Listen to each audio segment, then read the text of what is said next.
Hello, everyone. Thank you for joining us today. We are excited to have what is now our fourth Careers in the Humanities panel. We do this event once a year to hear the stories of professionals who have a degree in the humanities, just so that our students are reassured and feel excited about pursuing a degree in the humanities should they choose to do so. But before we get started, I would like to introduce my colleague, Professor Caitlin Choi, who is a work-based learning professor and coordinator at San Diego Mesa College, to read our land acknowledgements. Just want to take a moment to reflect on the lands on which we reside. We're coming from many places, and we want to acknowledge the ancestral homelands and traditional territories of the indigenous people who have been here since time immemorial, and to recognize that we must continue to build our solidarity and kinship with Native peoples across the Americas and across the globe. San Diego Mesa College is built on the ancestral homelands of the Kumeyaay people, and we acknowledge and honor their tremendous contribution to our region and thank them for their stewardship, past, present, and future. As all of our liberation is tied together, and so is our history, we also acknowledge that this country was built up from the free enslaved labor of Black people, and we honor the legacy of the African diaspora. We honor the legacy of the African diaspora and Black life, knowledge, and skills stolen due to violence and white supremacy. With this acknowledgement, we recognize a duty to give honor through our work and continue to stand up for racial and social justice every day. We also recognize the tragic aggression occurring in Ukraine, with Russia invading the independent historical homeland. And we stand in solidarity with the brave people of Ukraine and with all of those affected. Please join me in a moment of silence as we hold Ukraine in our hearts and minds. Thank you. Thank you, Caitlin. Next, I would like to show just 3 minutes of a longer video clip. I will put the full link in the chat so you can watch the full video later.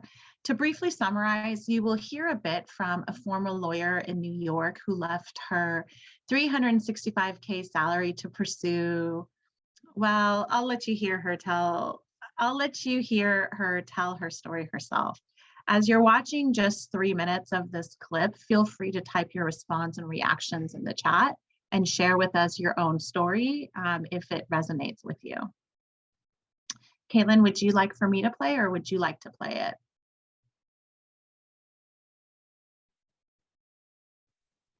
Play it? Yeah, but when you play it, fast forward to the 5:55 mark and then end at the 8-minute mark.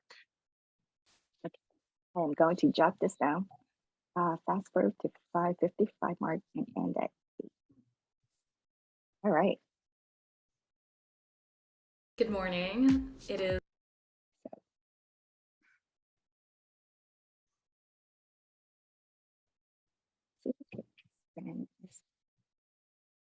Can you see the video full screen? Yes. Perfect.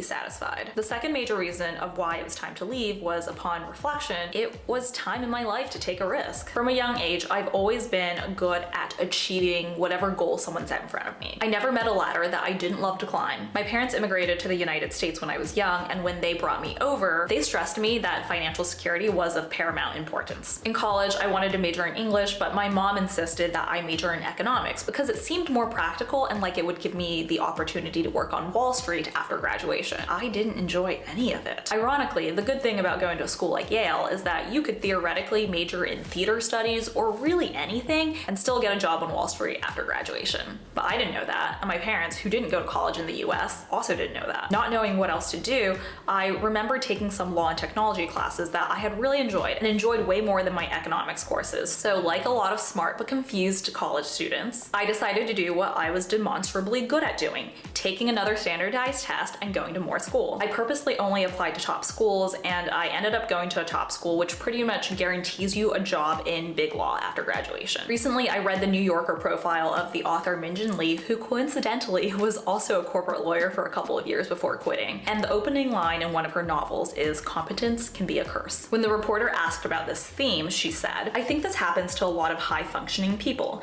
We think that we can do everything, and in the process of doing everything, we don't do the thing that matters the most. We don't do the things that take the greatest risk because we are so competent, and often we're overtaxed by our competence and we don't know that." That really resonated with me. I'm now 30, and I realize that I have always taken the path of near guaranteed financial success, rather than a riskier path that might have actually made me happier. 30 isn't old though, and as I looked around my life, I realized that I'm still at a place in my life where it's okay if I don't make $350,000. While I do still have student debt, I have actually paid down the majority of it and have gotten comfortable with the idea of reducing my payments and paying over a longer period of time. Many lawyers I know are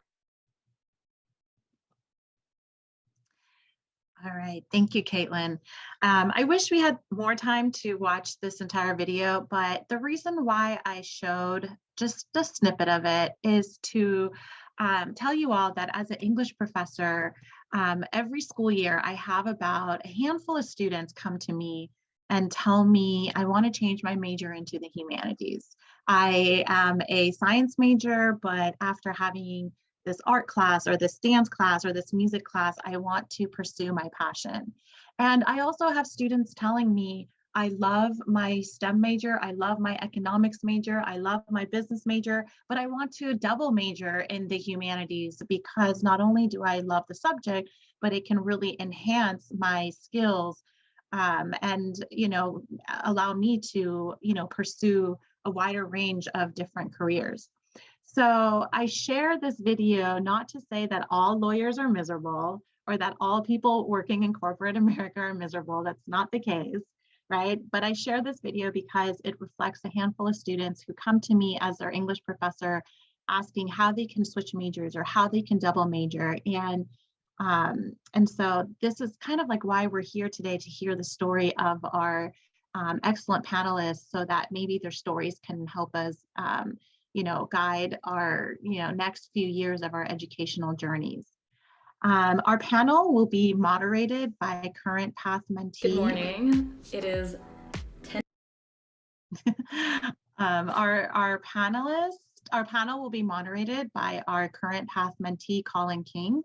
Collin is a philosophy major student hoping to transfer to UCSD.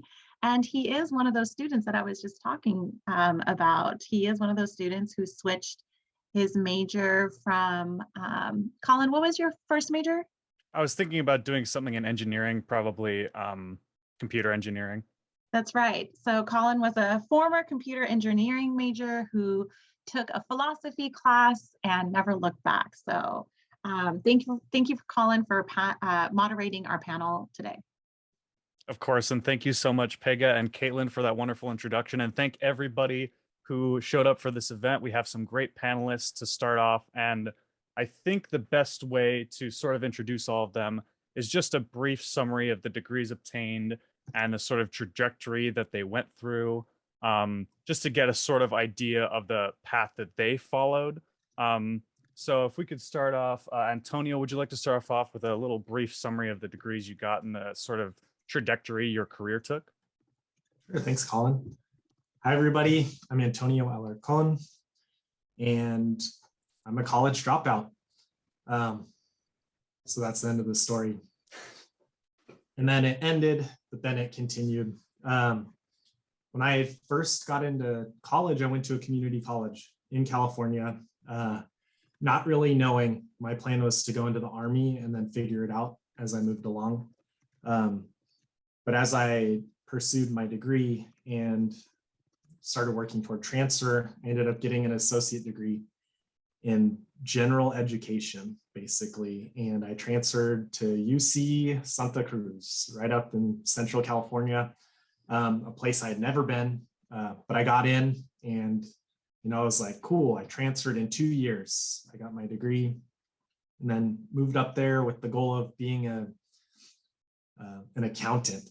So I was studying economics and accounting and living in the dorms and having fun, and it was crazy. And but as I started looking at the careers, accounting really wasn't for me. And I decided to take a step back, go back home, and got a job in the community college working in financial aid.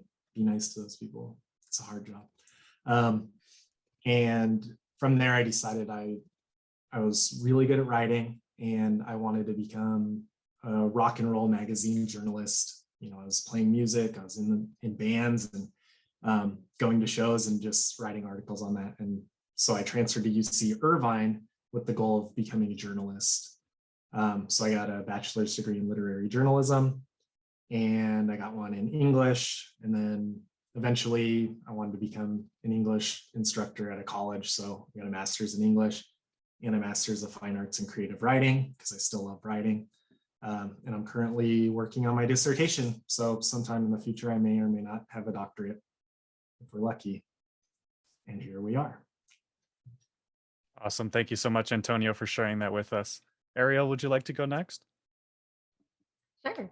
Hello, everyone. My name is Arielle. I'm a UCSD alum with a bachelor's in literature and writing. I'm also a former Path alum from 2018. I'm currently working as a content writer / copywriter for a marketing agency. And moving forward, I'm looking to delve into the world of speculative fiction publishing and anything book related that is very cool to partake in, whether that be helping establish curriculums for writing fellowships, getting involved in PR for authors, launching book campaigns, things like that. I also would love to be an audiobook narrator. If anyone wants to pay me to go to a book or writing festival too, please let me know. And in regards to current projects, I'm currently working on a cyberpunk space duology. Thank you so much, Arielle, for sharing that. Sounds very exciting. Gabriel, would you like to go next for us? Sure. Thanks, Collin. Hi, everybody. I'm Gabe Hanzel-Sello. I currently work for a nonprofit called Growth Sector. We have a program called the STEM Core, actually at SD Mesa College as well, that helps individuals go into computer science and engineering, which is ironic because this is a humanities panel.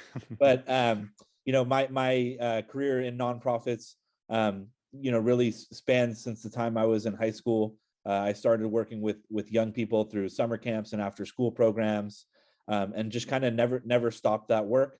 I went to I'm a California Community College alum as well, so shout out to community college students and faculty. Had great classes there, and then transferred to San Francisco State, where I majored in English and creative writing. I'll note here the path to my degree wasn't traditional. I started right after high school, but I don't think I actually earned my bachelor's degree until I was 26, about and working full time in nonprofits at that point with young people already. So if you have some roadblocks along the way, that's normal and totally acceptable. And the fake it till you make it thing really is true. I majored in English and creative writing because I like to write, and maybe some small part of me had the idea of writing the great American novel. But I think what I found was that the ability to stare at a blank computer screen and create something out of it is a skill that'll take you far in a lot of jobs. So I run a nonprofit. I run a program, an education program for a nonprofit nationally, and the skills I learned in my English classes, the way to think critically, and again, to write confidently and articulately, I think have served me really well. So happy to be here and excited to hear more from our other panelists. Thank you so much, Gabe, for sharing. Fake it till you make it. If you still make it, then you still make it no matter what. So Richard, would you like to go next for us? Sure, no problem. I'm Richard Hickman. Nice to see everybody. I currently work for the Naval Facilities Engineering Command. It's a Department of Navy command. I'm a civilian. I'm kind of like the senior advisor on all personnel matters to our business director. But I had an unconventional path to get to where I'm at today. I mean, I have to tell you, after high school, I went to community college for a couple of years and didn't really know what I wanted to do. I graduated from there and I went to the police academy and graduated from that. And I ended up having my daughter. and I decided I didn't want to be a police officer and I wanted to go back to school. And I moved down to San Diego and went to Mesa College actually. And then I transferred over to the University of San Diego and I got my degree in English. And when I graduated from USD, I still didn't know what I wanted to do with my degree. So I went back to school eventually and got my single subject teaching credential. And I taught English, 7th and 8th graders here in San Diego. Moved to Arizona for about a year and a half and did it out there as well. And decided I missed San Diego and came back and had all full thoughts of teaching. And then I ended up finding an opportunity through the USD career alumni page for an internship with HR with the Navy. And I applied for that and got that. And took me to a whole different career trajectory, and kind of just have been with the Navy now for the last 15 years and have had a number of different positions within it, but very happy with the outcome. Thank you so much for sharing, Richard. Our next question down the line, I wanted to ask you guys how you decided to pursue the majors and degrees that you ended up pursuing. Gabe, if you'd like to start us off this time. Sure. Can you repeat the question, Collin? How do we choose our major? How did you guys decide on pursuing the major degree that you ended up pursuing? Yeah, so again, my degree was in English and creative writing, and when I chose that degree, I really liked to write. I was spending some free time writing, and I'd had a creative writing class in high school that I really enjoyed. I think probably pretty quickly into my college experience, like I think I knew I wasn't going to be like a full-time writer or fiction writer exclusively. By that point, I was already working with youth, and I remember having an epiphany like my junior year. Like, I was more excited to work on curriculum and writing activities for the after-school program I was working at than to write like my own short stories or those assignments. But at some point, it was like, well, I just need to get that degree. And so I thought about changing my major, but didn't. I would add, I really enjoyed like the classes I took, not just the English and creative writing classes, but one of the really wonderful things about an undergraduate degree in humanities is the exposure you get to all the different disciplines. So, like the sociology class I took, the anthropology class I took, those were really impactful. And was just having a conversation with a colleague the other day that, again, I work in STEM education right now. So my day-to-day job is helping people become engineers and computer scientists and get internships with big tech companies and things like that. But, like those courses in the humanities really helped understand how the world works, right? And being able to have some of those conversations around, for me, around like equity and social justice, but also, like logic and those sorts of things that I think humanities majors are really blessed to get. So yeah, I liked writing, and that's why I chose the major. But by the time I was about halfway through, realized it probably wasn't the sole career for me. I'll add, I had a couple of internships that were really impactful. When I was looking at the questions earlier, I thought that was important to note. So I did an internship for I was in San Francisco for a community newspaper. That was really helpful. I wasn't a journalism major, but it was basically a journalism internship. Would encourage everybody to take advantage of internships. You get college credit for them. You build your professional network. And for me, it was like, oh, this is something I don't want to do, but that was really, really impactful as well. Awesome. Thank you so much, Gabe. I can definitely relate to seeing the value in all of the classes that you end up taking and actually enjoying all of them as well. If Richard, you'd like to go next? Sure. So I also have an English degree like Gabe. And I have to tell you that as I mentioned, I really didn't know what I wanted to do. I was just going to junior college, taking my general education. And at the end of the day, the English classes just really came natural to me. I'm not going to say easy, but it was something that I enjoyed doing. So it was easy because it was joyful for me. So I enjoyed reading, writing, actually doing a lot of critical thinking and analysis. I found a lot of pleasure in that, and I think that really translates into what I do today in my job. And I know we'll get into those in a little bit, but I think also too, not having any pressure to be, from family members, from friends or whatever, just to go a certain course and to major in something that I wasn't happy in. I think not having that pressure and just letting me find my way through it, it really just, springboarded me to having success with that. Awesome. Thank you so much, Richard. Yeah, not being pressured and enjoying the classes for sure definitely makes it feel easier, even if it's still just as rigorous as many other classes. Antonio, would you like to go next? Yeah, thank you. So it took me a while to really figure it out. I'm a first generation college student. And in fact, I graduated with my associate degree 1 year after my mom did. So we went to college together. I was her math tutor. I proofread all of her work. While I was a senior in high school, I started taking classes with her just to be a support. And it was pretty incredible to walk on the football field during graduation, in the same spot that my mom had been.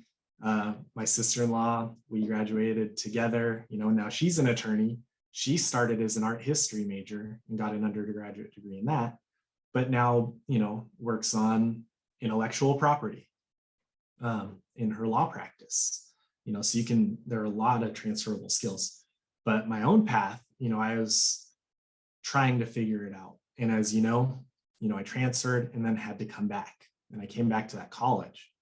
I just started taking journalism classes and got on the student paper and doing these things. And as I think back to it, in high school, I wrote this short story about movement and description. And my instructor basically called me out for plagiarism, saying I couldn't have possibly written this. And it was like 1 page, right? And I'm like, that means something to me. I don't know what, but it means something. And then years later, I start taking these fiction classes and these creative journalism classes. And then I started realizing, okay, I have this sense of rhythm when I write, and tempo and all these different things that, make writing mean something different as you read and interpret it. So knowing that I wanted to study journalism and potentially become a journalist, and also wanting to help students like me who are at the community college level, English made a ton of sense for me to pursue at the graduate level, because to teach at a community college in California, you need a master's degree in the area or something related. So I knew that as a goal. The creative writing degree, though, that was for me. It was, I want to learn how to write this novel. I want to learn screenwriting. I want to do this and that. And, and it took me a while to figure all that out, but it came to me in pieces and the signs were there. So I had to synthesize all that together, take in the feedback from people, but also work towards something that I love to do and something that relates, being able to read novels for homework. Awesome. I stayed up till 3 a.m., since 8th grade doing that anyway. So it all fit and it made sense. And the skills I learned along the way, helped me get to where I am now. Thank you so much, Antonio. And what a wonderful personal experience there. That was very interesting. Arielle, would you like to finish off this question? Sure, thank you. So I actually started off as an English major in community college who switched to business and then to English again, but I'll definitely delve more into that later. To put it simply, I love reading and writing stories with every fiber of my being and existence, especially those in the realms of science fiction, fantasy, horror, and romance. So great. And naturally I thought, yes, I want to surround myself with these types of literature and opportunities to write them. I can make friends along the way too. My college degree will enable this. But in all seriousness, I wanted to take concrete steps towards improving my writing skills as a whole, learn from others, and open my mind to new perspectives in literature and the world aside from my own interest. Thanks. Thank you so much, Arielle. Our next question here for our panelists is asking if you were pressured, or I know some of you have sort of answered these, but if you felt any pressure to pursue degrees that maybe were perceived to be paid more, or maybe you or people around you told you would pay more and you should go for those instead of any other degree that you might go for. Richard, if you'd like to start us off with that, I know you spoke a little bit on it already. Yeah, no, definitely. I did not feel any pressure at all on the major that I was choosing. I mean, in fact, my mom was like, I don't care if you get a degree. I just care that you are able to take care of yourself in life. I don't care what it is that you do, go to trade school. But I have to tell you that everyone in my family has at least a bachelor's degree. So there is a sense of pressure that I felt to just get a degree, but it didn't really matter what it was in. All right, yeah, thank you, Richard. Gabriel, would you like to go next? Yeah, sure. You know, I don't want to date myself here, but I think, you know, there was a sense like when I was going to college that just get your degree, right? Get your bachelor's degree and be part of that subset of the population that has a bachelor's degree, and like people will come fighting for you to hire you. And, like, that wasn't the case when I graduated, but I didn't face a lot of pressure. I think for me, the pressure I had, similar to what Richard mentioned, was just to get a degree, and the discipline I chose was really up to me. Yeah, we're going to do career advice later, so I'll talk about some of those steps later. But being in workforce development now, I would add there's still absolutely power in that piece of paper, in that bachelor's degree, in any sector of the job market. So. Thank you so much, Gabriel. Arielle, would you like to go next? Sure.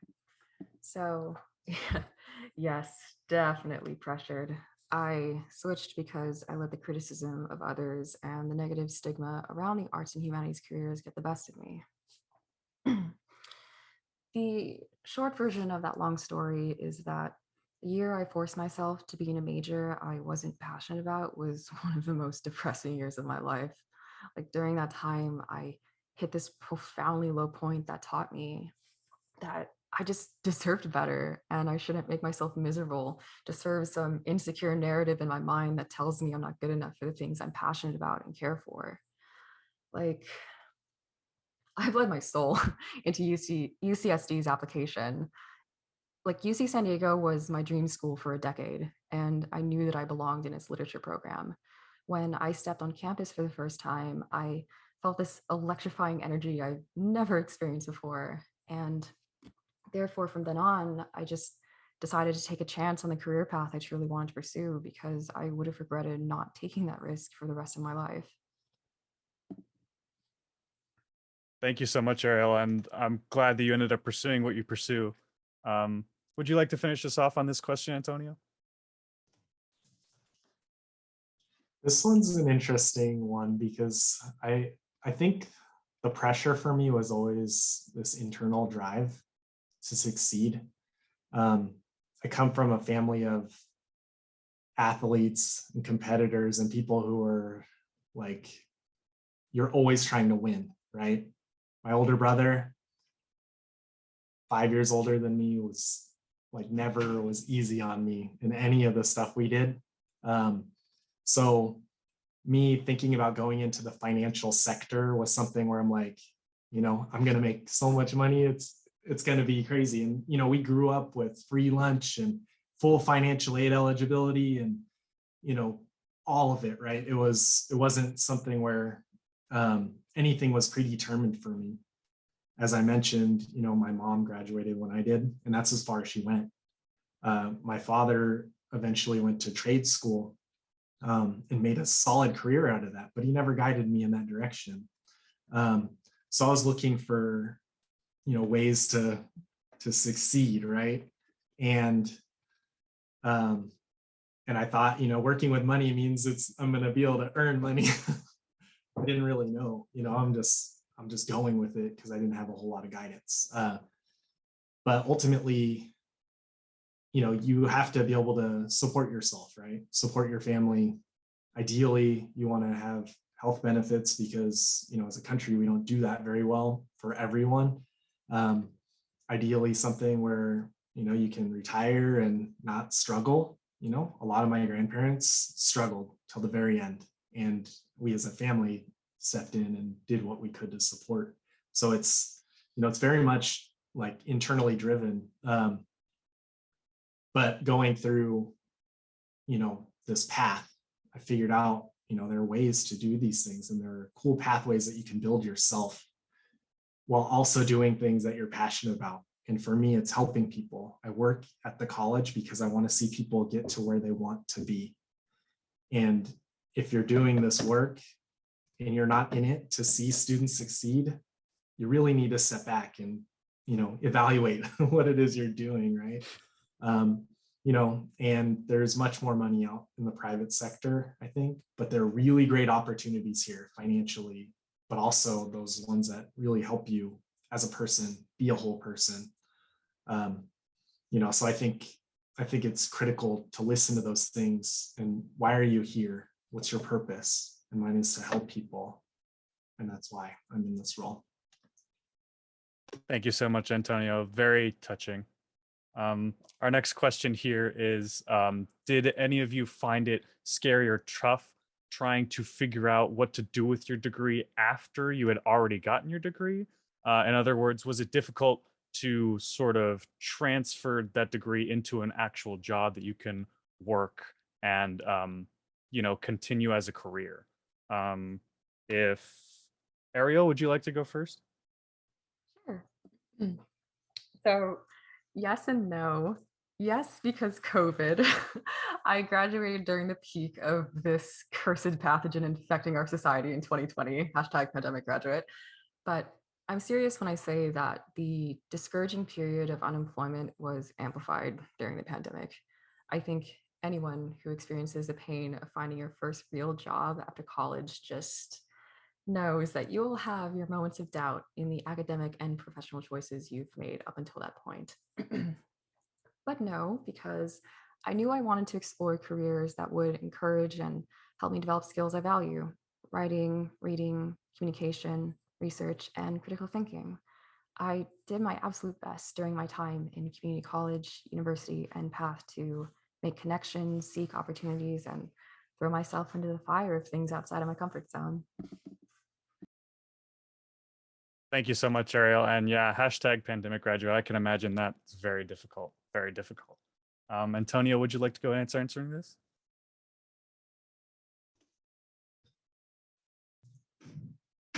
I laugh because figuring out how to actually have a career after getting these degrees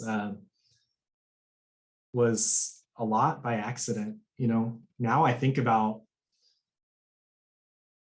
the plan I put in place to get to where I am today and the plan I have in place to get to where I want to be 5-10 years from now. But as I was in the middle of it and in the midst of all this work, it was hard work. I worked full time while I was in school. I was always taking more than a full load. I double majored. I did all that. It was just like, I need to get to this checkpoint. I don't know what that's going to mean, but completing the 60 units in 2 years, I had to do it, and I did it. Okay, next step is transfer. I did it. That didn't work out. Come back, figure out how to transfer again, transfer, and do these pieces. But now that I step back, I'm thinking like, well, and I'm looking at the questions, right, in the Q&A, and one of the questions is about general mindset, doubts, ambitions. These are things that, if you're wanting to move into a career, figure out what that goal is. Like, I want to be a writer for Rolling Stone magazine. What does that require? Well, it requires learning the tools of the trade, right? You have to understand how publications work. You have to understand that writing is a craft. Any of these creative endeavors, it's a craft. And it doesn't matter which one you're doing, whether it's writing or sculpting or being an engineer or an architect, you have to build a foundation of your competencies and skills, and then you have to work at it and work at it and work at it.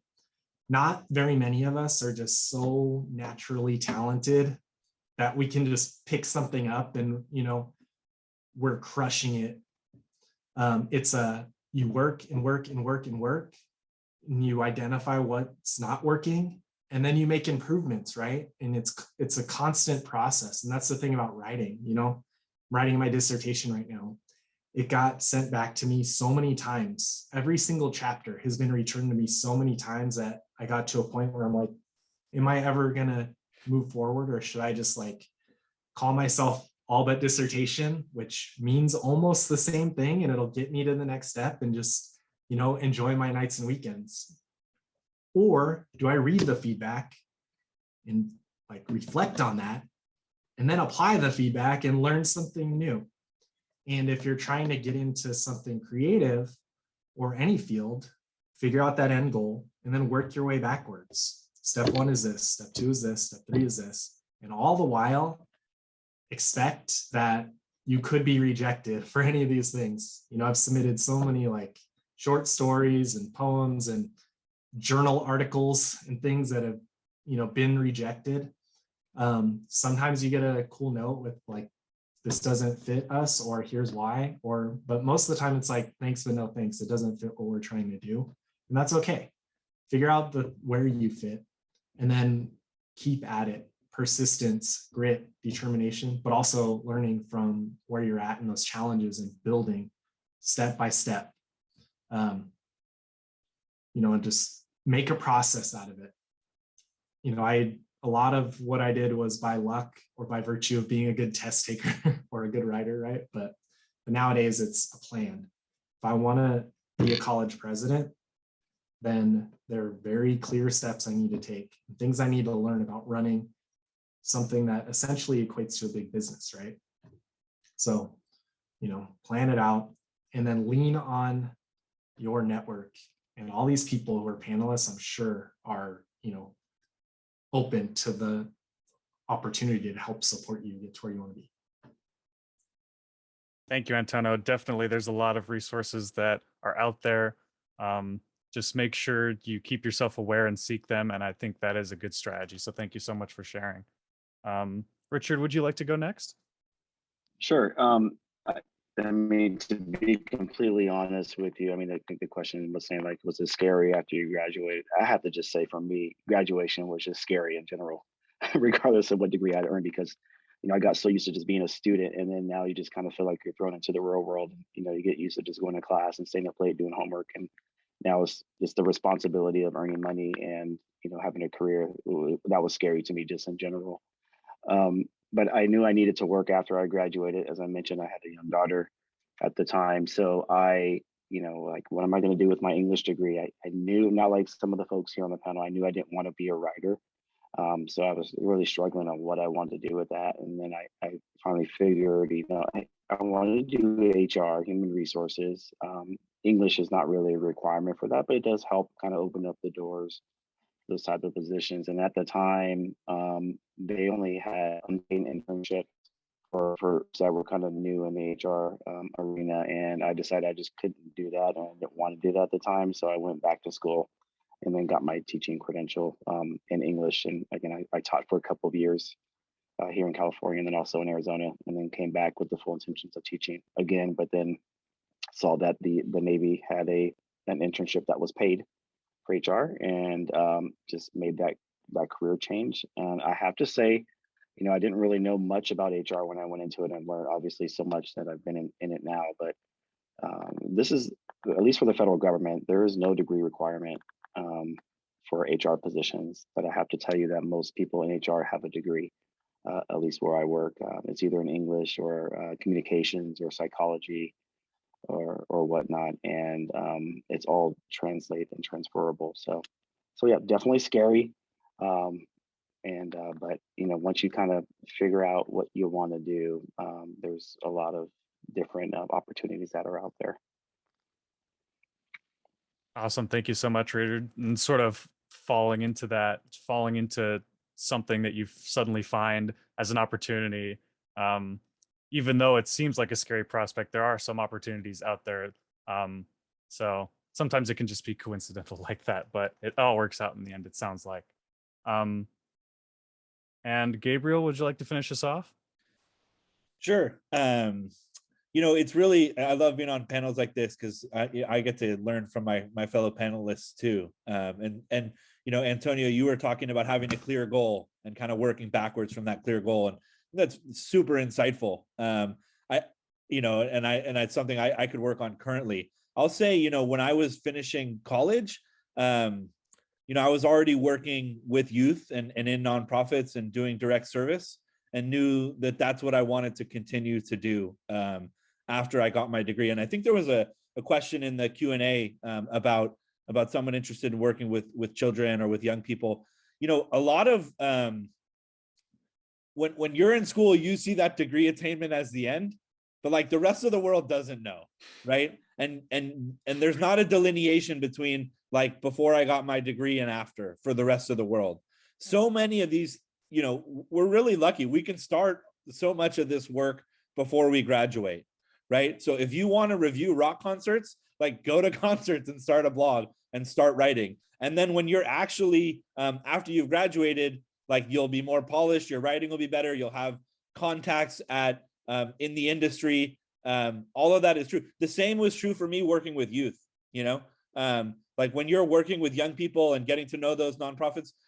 Right now, you know, I'm still connected to that world tangentially. Like there's a dearth of after school workers. There's a national crisis working in after school programs. That's a great step. If you want to work in a school or out of school, like working in an after school program is a great first step. You don't need a degree for that, right? And so in fact, they like most YMCAs or programs like that seek college students. So I would encourage you to start now, you know. Many of us had to start in unpaid internships and volunteering, and that's one way, but there are a ton of jobs out there too. And I would encourage you just like start doing. For me, you know, where I was working, I was limited by not having the degree. So the second I told my boss I got the degree, like I got a raise, right? But I was already in that industry. So it wasn't scary so much as like kind of a delayed gratification sort of thing for me. But I would encourage folks, you know, if you know what you're interested in, start now and just start doing. And Antonio also talked about the craft. You know, I think that's true not just in the humanities. Like that's true for everything. It's true for learning to ride a motorcycle or public speaking. Like you have to do it. So start doing would be my advice. Thank you very much, Gabe. Wonderful advice. Start doing and have a clear goal. Sounds like the perfect sort of structure to build upon as you're pursuing your career at the same time. With our next question, we're moving on to more career-focused stuff, although the beginning stuff also had careers. So the next question is what skills did you gain from the humanities degree that you got that you found was actually very useful in your career? In other words, what sort of things did you do in college that ended up being very useful in the job or career that you ended up pursuing? And if Antonio, you'd like to start us off on that question?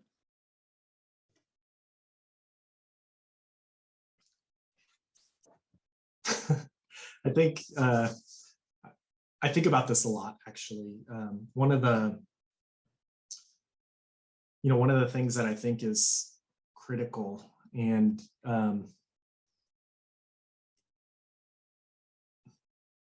should be applied for anyone really is, you know, identifying these skills, but learning how to articulate them into something that an employer is looking for.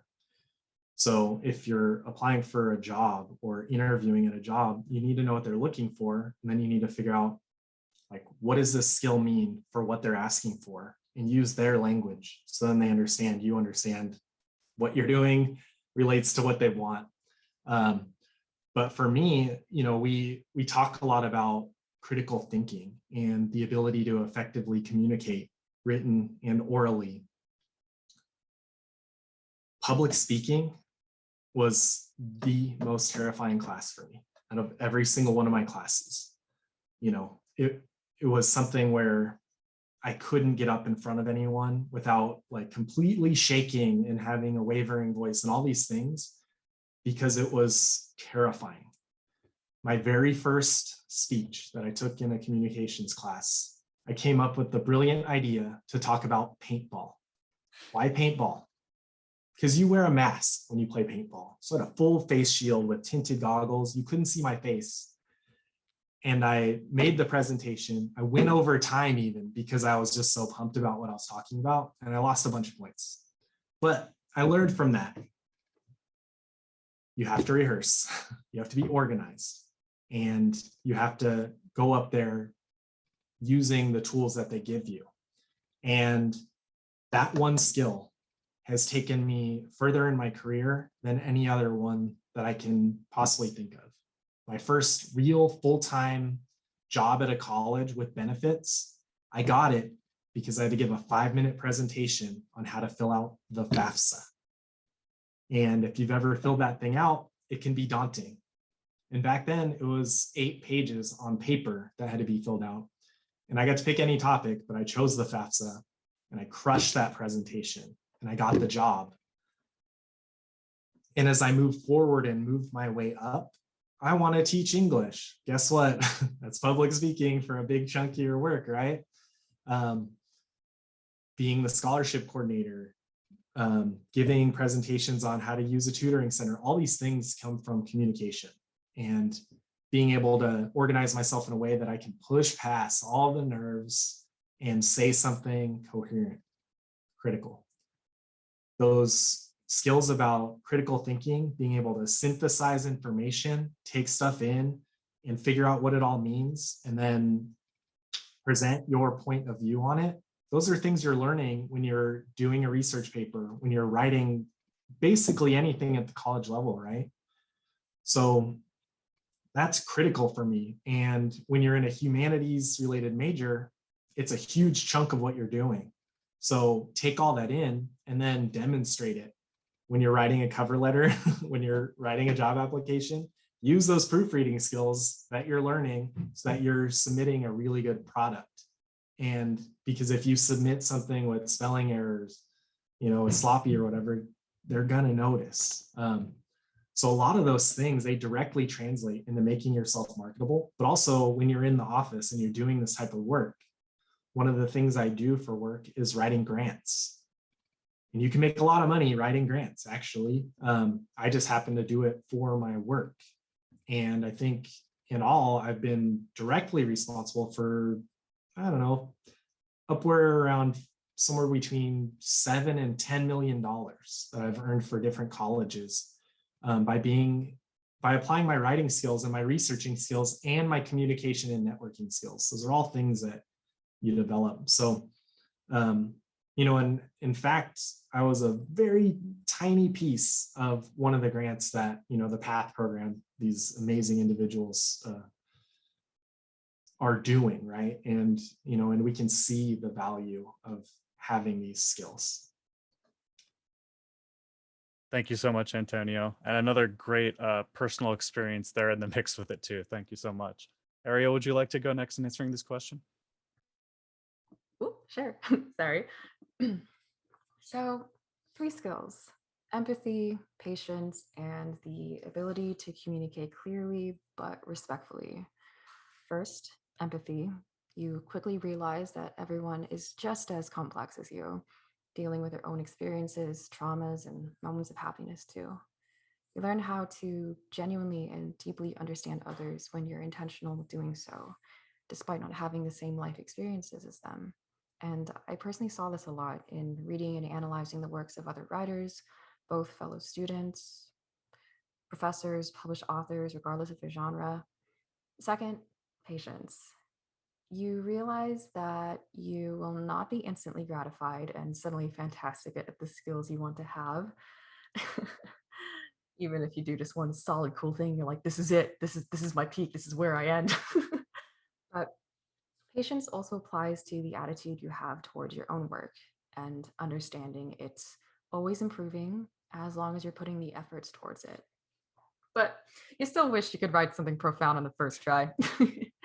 And lastly, the ability to communicate clearly but respectfully. You are always interacting and collaborating with others as an arts and humanities major. I did this mainly through writing workshops. And personally, I value understanding and respecting others, especially when I don't identify with their experiences. And being a literature major taught me that it takes time to develop solid communication and listening skills. And you're going to make mistakes, but you will only come out a more well-informed person who's here to respect people and not unintentionally hurt them. Thank you so much, Arielle. Some great advice right there from what you got from your college. So thank you so much. Gabe, would you like to go next? Sure. I think I mentioned this earlier. I was an English creative writing major, so ton of English literature classes. So reading authors that I didn't get to choose, and then writing 5 to 20 page essays about them. I just think the ability to write confidently on deadline is crucial. So Antonio pointed to grant writing. It's a huge portion of my job is writing grant proposals and then writing the grant reports that go in subsequently after you win the grant award. Just to give a shout out, like I write, as Antonio mentioned, I write grants for my own program, right? So to fund the work that my organization does. But there's a bunch of professional grant writers out there who people like Antonio and myself pay to write grants for their organization or their program. It looks like a really rewarding career because you get to make a change. Most grants are for educational institutions or nonprofits. It's oftentimes really, really important issues that you're working on. And then the role of the grant writer is cool because, again, I'm writing 20 grants a year for the same program, but grant writers might write a grant about the PATH program today, and then in 2 weeks they might be working on a program to pay for internships for engineering students, and 2 weeks from that paying for research on the cure for blindness, right? So grant writing, very cool skill. So the ability to write confidently on deadline is really important.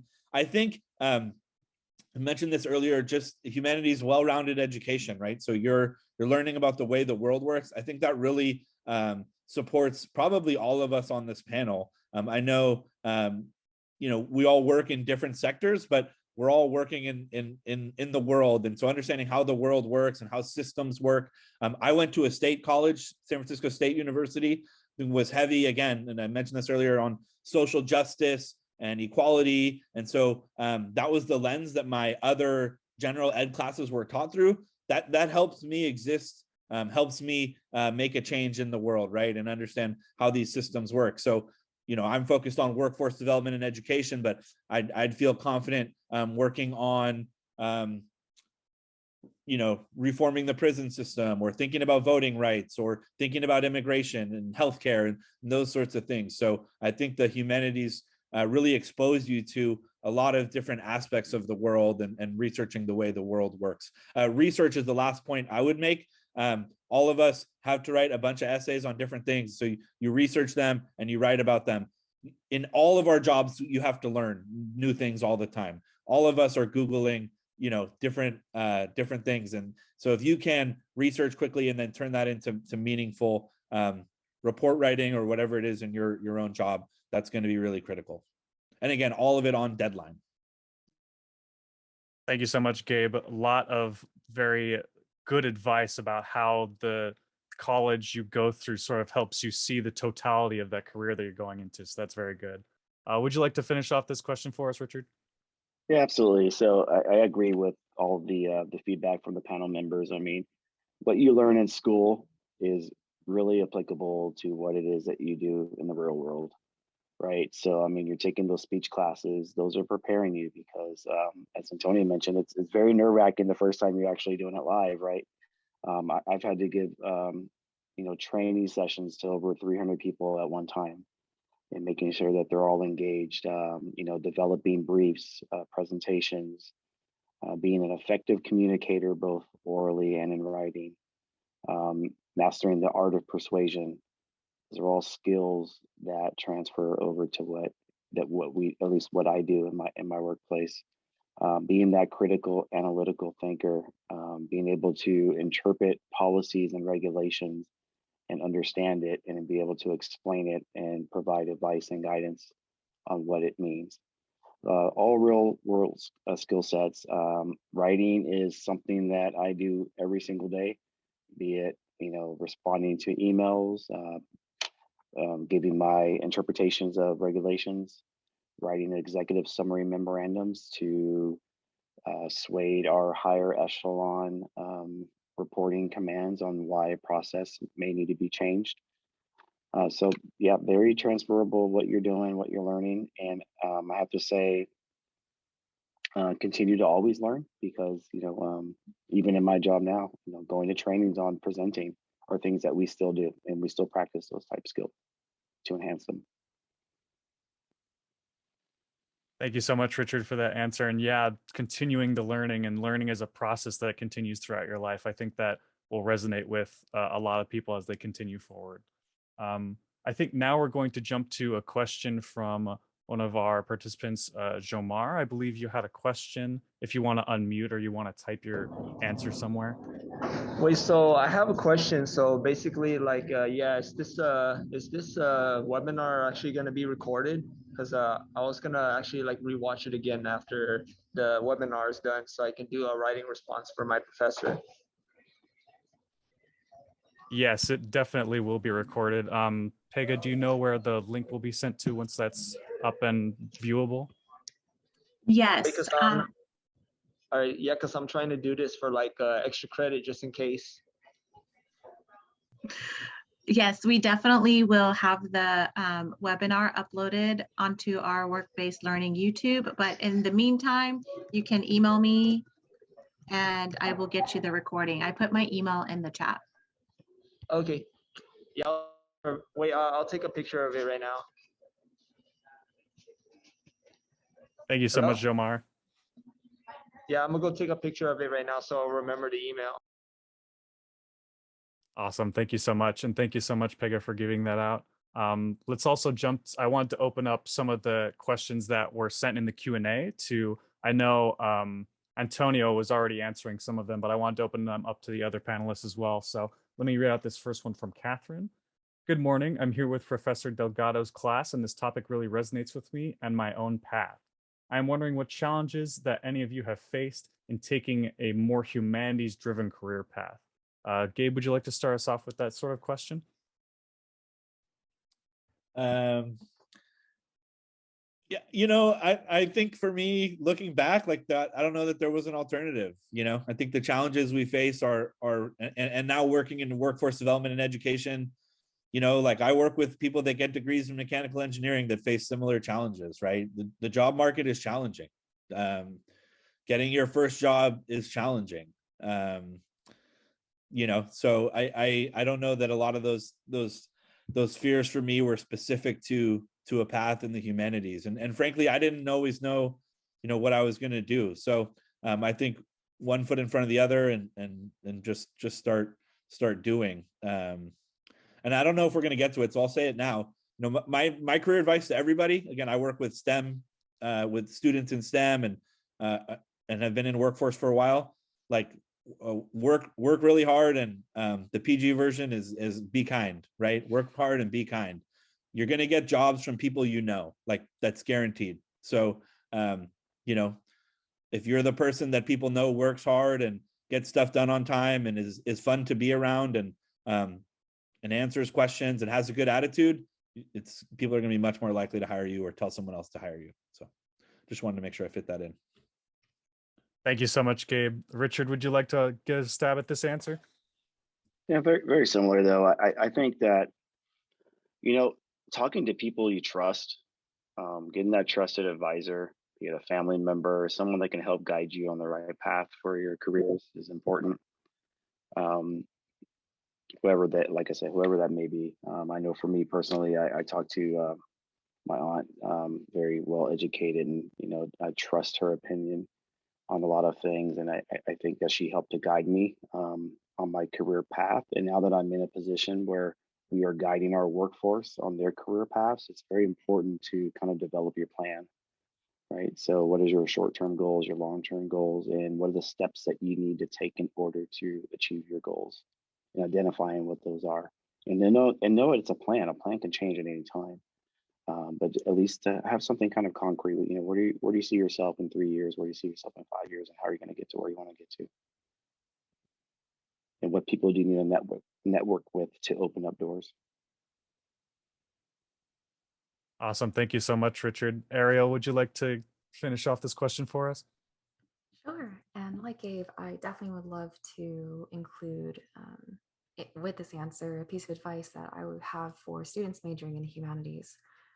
So I would say like the first thing, like the first real challenge for me was definitely imposter syndrome. Like just, the worst thing you can do is tell yourself you aren't good enough and that you won't contribute anything meaningful to the world. Because we all want to be at a peak with our creativity or skill sets. But the truth is we're always going to be learning, growing, and improving ourselves. And don't see that as a hindrance or maybe even an obstacle. Just because we won't reach some self-inflicted level of perfection doesn't mean the work we create now means any less. Let yourself have fun in working hard. It only leads you to better things. And lastly, if you're going to criticize yourself, don't be cruel and mindless about it. Hurting and sabotaging yourself is wasted time over nothing. Make the choice to respect your future self and work towards the milestones you want to achieve. You deserve better, and I hope you believe that even though it doesn't feel like the truth sometimes. All of you have something meaningful to contribute to this world, and it would be a real shame if we never experienced it or were given the chance to love it and call it one of our favorite things a person ever created. Thank you so much, Arielle. That's very resonant words right there, especially with me, and I'm sure with the many other people in here. Moving on to a next question in the Q&A from Austin Max. Good morning. I was shared this opportunity by Arielle Amante, fantastic writer and friend. This topic speaks to me a lot as I'm still trying to break into the creative world professionally. So I ask, what was your general mindset, doubts, and ambitions going into the world professionally? Richard, would you like to start us off on this sort of question? Can you repeat the second part? That what were our greatest mindsets? Oh, yes. What was your general mindset, doubts, and ambitions going into the world professionally? Oh gosh, my greatest mindset and my greatest doubts actually was just being successful and going into the unknown, right? As I said, it's a big transition going from school into the real world and working. And I always have that fear of it's just what I want to do. Am I going to be good at it? Those are some of the doubts that kind of crept in, but the ambitions were to continue to learn and to progress and to take the steps and talk to the right people and continue to learn to be the best that I can be in whatever position that I was in. So when I was a teacher, I know that it's hard being a first time teacher. You're just learning, right? And then you have to learn other things like classroom management when you're dealing with young school kids. And getting a mentor at that time early in my career was very helpful. It's helped me to kind of just understand and talk to them about some of the challenges that you're facing. So again, just networking with people, getting that mentorship, and following through with yourself and recognizing your weaknesses. So it's funny, ironically, today at work, I was just talking to somebody who's aspiring to be a leader, and we talked about strengths and weaknesses. And this is something I've been sharing with my own daughter who plays sports. It's like, we all have strengths and we rely on our strengths, especially when your back is against the wall, right? You rely on your strengths, but often what we need to do is enhance our weaknesses to make them more into strengths, right? So I guess identifying whatever your weaknesses are, and if you need training, if you need to talk to someone, get mentorship to enhance those weaknesses and turn those to strengths. And when your back's against the wall, you have more tools in your belt to be able to respond to whatever situation you're facing. Thank you so much, Richard. Definitely getting help when you need it to strengthen parts of yourself that you need help with. Very resonant. Arielle, would you like to go next in answering this question? Sure. Hi, Austin. So to be real, entering the world professionally my general mindset was honestly, I'm terrified. I am so scared of not being good enough or not creating the work that I am proud of. But I feel like having that fear is so natural and common, and you just shouldn't resist it as much as you want to, because in a way, like, fear is like the driving force. It also helps you be excited over the potentially amazing thing that you can create. And I think just ambition wise, the last thing I can say about that was, even though I had all of these fears and doubts, the one thing I promised myself was that I was going to be unapologetic and vicious about it. Like, unapologetic and vicious about doing the things that I want to do, writing the stories I want to write and read, and just in general, like, having that attitude of like, I'm just going to do it despite all of these negative feelings that affect me. I mean, you just gotta at the end of the day, or you don't. And I really just want to know at the end of my life that I can say, yeah, I pursued all of it. And yeah, I had all these failures along the way, but it was all worth it to get to the places that I wanted to be. Thank you so much, Arielle, and that abundant perseverance to get through the challenges that you face and to get through them as successfully as you possibly can, despite the failures that you might face. Very touching. Gabe, would you like to finish us off on this question? Sure. I don't think I don't see myself as having entered a creative field, to be super clear, but I do think, and I'll touch a little bit on what Richard had mentioned earlier. I think being unafraid to find mentors is important, right? You'll see here, I'm sure all of us on the panel are happy to connect afterwards if folks have questions. But the same is true in any job or with any faculty at SD Mesa or at a transfer destination.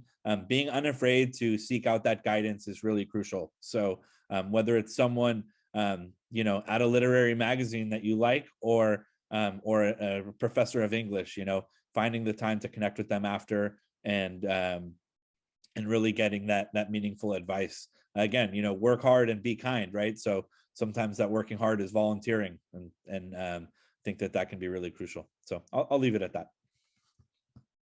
Thank you so much, Gabriel. We do have another question from Alyssa that goes something like this. When we get to the career advice segment, could you please suggest some resources to discovering career choices? I have a BA in liberal studies. I want to work with children, but I'm not sure which path to take. I know Antonio already answered this question. I believe someone else already answered this question too, but I guess I'll make it a little bit more broad so that way when you guys answer, it's a bit easier.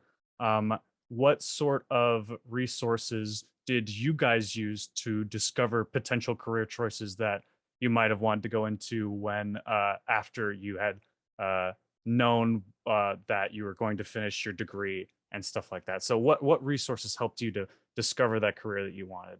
And let's start off with Arielle this time, if you'd like to. Sure. Let's see, resources that helped me. I delved into the realm of websites that mainly focused on jobs in publishing, like bookjobs.com, one of the many, and just trying to curate my research to very niche and specific things. And besides having like niche research, I also sought out people in the field that I wanted to be in and just reached out, sent an email, hoped they would reply to me back, and just willingly like take the time to find people that with careers that resonate with you, and don't be afraid to talk to them. Like, they're super cool, I promise you. And you'd be surprised at the connections and mentors that you'd make along the way. Thank you so much, Arielle. Gabe, would you like to go next on answering this question? Yeah, I didn't. I appreciate Arielle's intentions there. I wasn't that straightforward or intentional with my job search.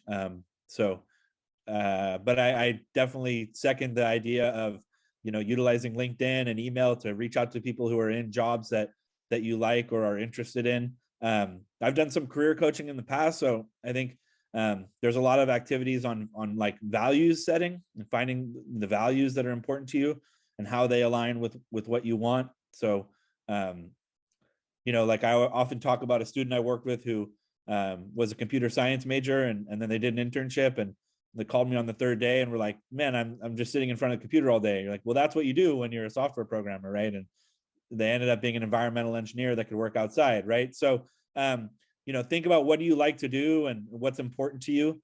If money is super important to you, great. Like, look for the careers that are going to deliver that. If working face to face with people is really critical, or in this conversation, we've talked a lot about creativity.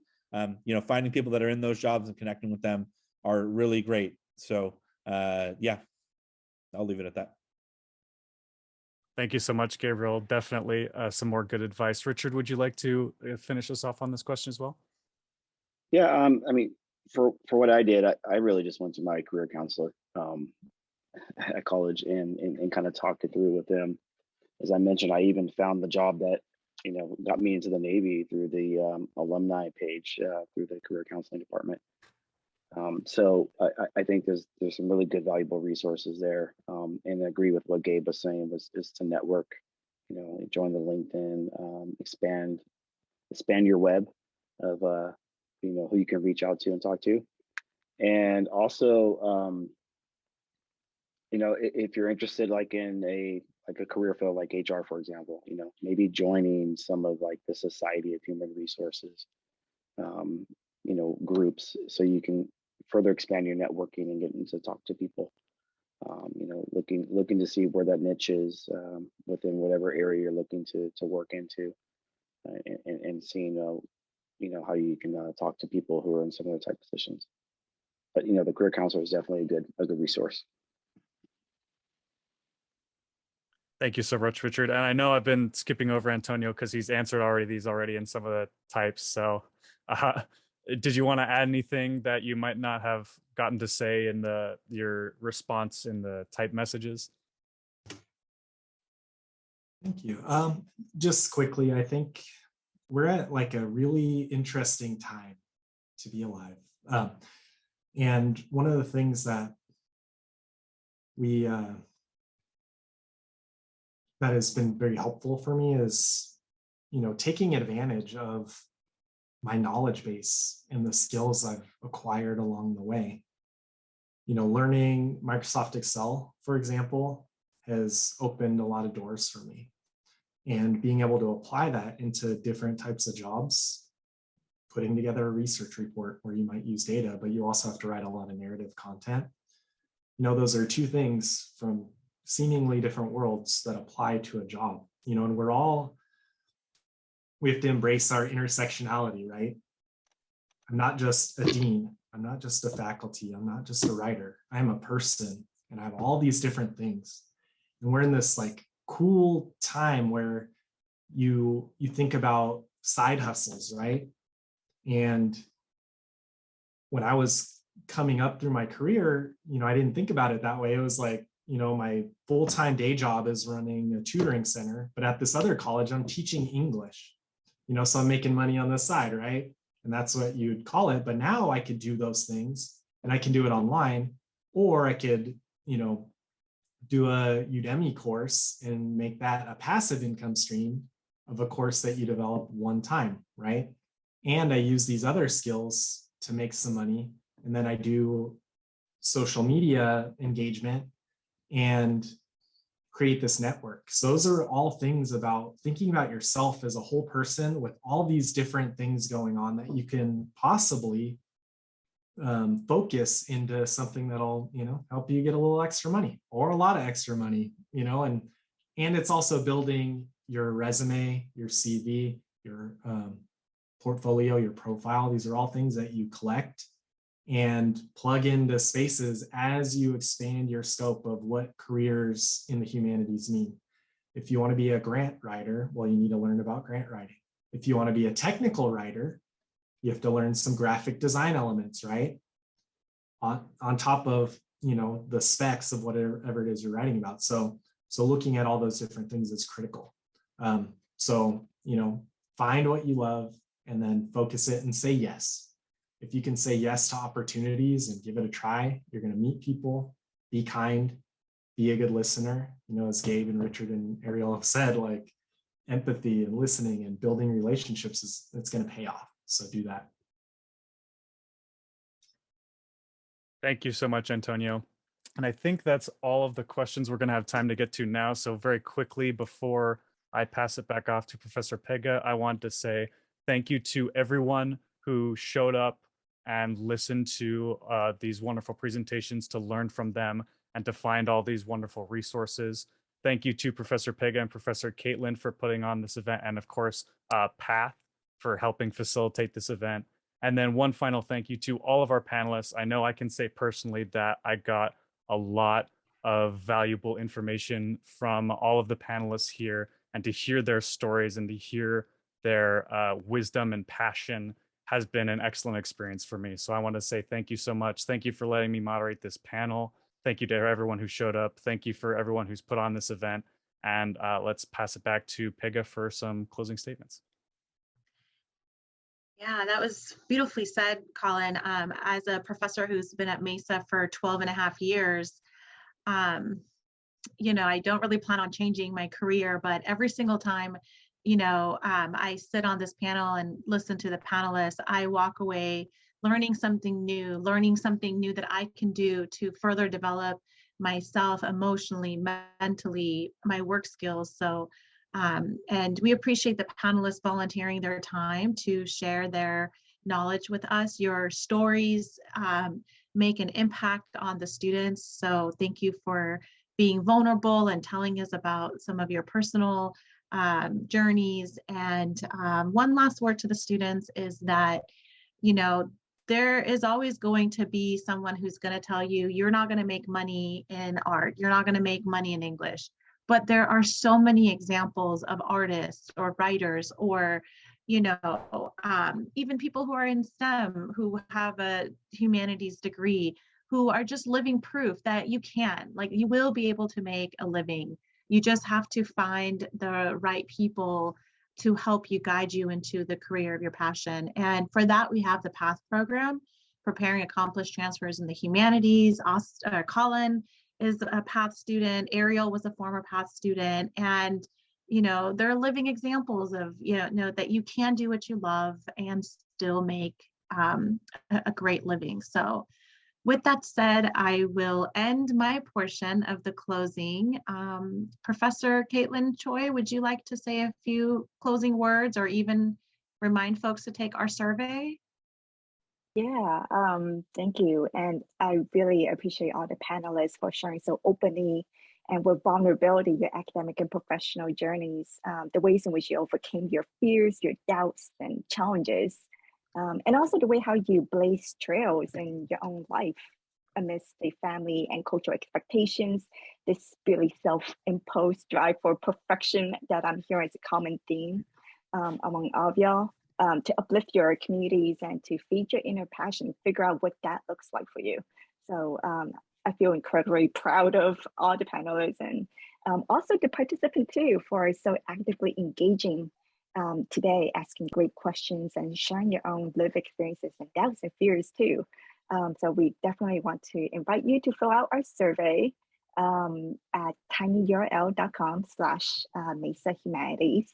And so that's where you can share your thoughts and reactions about the event and panelists there, which will convey back to the panelists privately.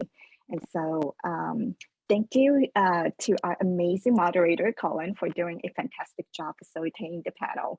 And we appreciate you for showing up and sharing space with us during this event. And thank you. We hope this has been of value to your own journey of life.